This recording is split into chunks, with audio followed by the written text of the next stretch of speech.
తిరుమల శ్రీవారి బ్రహ్మోత్సవాలు వైభవంగా జరుగుతున్నాయి. ఇందులో భాగంగా ఇవాళ హంస వాహనంపై మలయప్ప స్వామి వారు భక్తులకు దర్శనం ఇవ్వబోతున్నారు. హంస వాహనం కోసం శ్రీదేవి భూదేవి సమేత మలయప్ప స్వామి వారికి ప్రత్యేక అలంకరణ ఉంటుంది. అందులో భాగంగా స్వామి వారికి వేసే గజమాలలు, శ్రీదేవి భూదేవి అమ్మవారికి వేసే మాలలను టీటీడీ అధికారులు సిద్ధం చేశారు. ఈ మాలలు తయారు చేయడానికి ఎంత సమయం పడుతుంది, ఈ మాలల్లో ఎన్ని పువ్వులు వాడారు అనే దానిపై మరింత సమాచారం తిరుమల నుంచి మా ప్రతినిధి ప్రతిభ అందిస్తారు.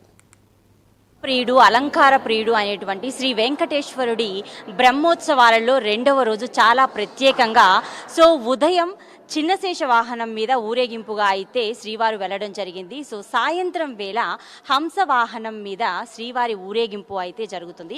ఈ హంస వాహనాన్ని అలంకరించడానికి ఏర్పాటు చేసినటువంటి గజమాలలు, శ్రీవారిని అలంకరించడానికి, అదేవిధంగా శ్రీదేవి భూదేవి సమేత శ్రీవారిని అలంకరించడానికి మాలలు అయితే ఇక్కడ సిద్ధంగా ఉన్నాయి. ఈ మాలలు కూడా చాలా ప్రత్యేకతను సంతరించుకుంటూ ఉన్నాయి.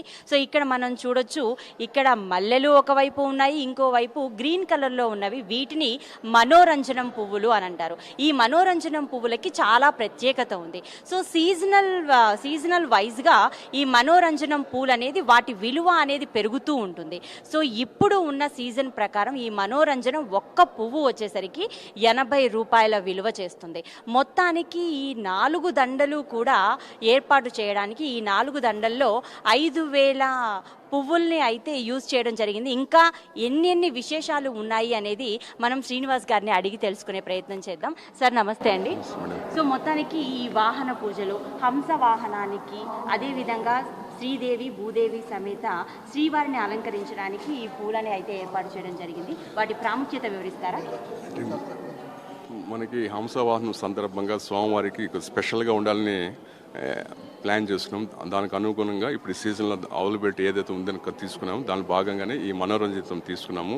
జనరల్గా అయితే రోజు 8 రూపీస్ నుంచి 10 రూపీస్ ఉంటుంది. కాబట్టి ఇప్పుడు నవరాత్రి ఉత్సవాలు కాబట్టి ప్రతి పువ్వు కూడా మంచి డిమాండ్లో ఉంటుంది. కాబట్టి సుమారు ఒక్క పువ్వే మనకి 8 రూపీస్ దాకా పడుతుంది.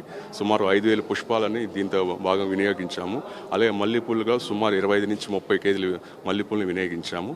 వీటితో పాటు మనకి మగిలిం పూలు, సింహాచలం సంపంగి, కనకాంబరాలు, తామర పూలు, మా నిత్య మల్లి, నిత్య సంపంగి, ఇవన్నీ కూడా ఉన్నాయి. ఇవన్నీ కలిపి ఒక్క వాహన సేవకే సుమారు మనకి 80,000 నుంచి 90,000 రూపాయల వర్త్ రూపంలో అయితే. కానీ భక్తులు కైంకర్య రూపం పంపిస్తున్నారు కాబట్టి దీన్ని మా యొక్క సిబ్బంది మాలల రూపం తయారు చేసి అలంకరణ చేసి ఏర్పాటు చేస్తున్నారు. మొత్తానికి ఈ సాయంత్రం జరగబోయే హంస వాహన సేవకి ఇప్పటి వరకు ఎన్ని టన్నుల పుష్పాలని వినియోగించడం జరిగింది, దానికి అయిన ఖరీదు గురించి చెప్తారా? అంటే హంస వాహనానికి సుమారు 100 కేజీలు వివిధ రకాల పుష్పాలు అవసరం అవుతాయి. మనకు సుమారు 80,000 నుంచి 90,000 రూపాయలు అవుతుంది ఒక్క వాహన మాల తయారు చేస్తానికి. Thank you. అదేవిధంగా ఇది మామూలుగా 1 గంట 2 గంటల్లో తయారైనటువంటి గజమాలలు అయితే ఇవి కాదు. వీటికి కూడా ఇంకొక రకమైన ప్రత్యేకత ఉంది.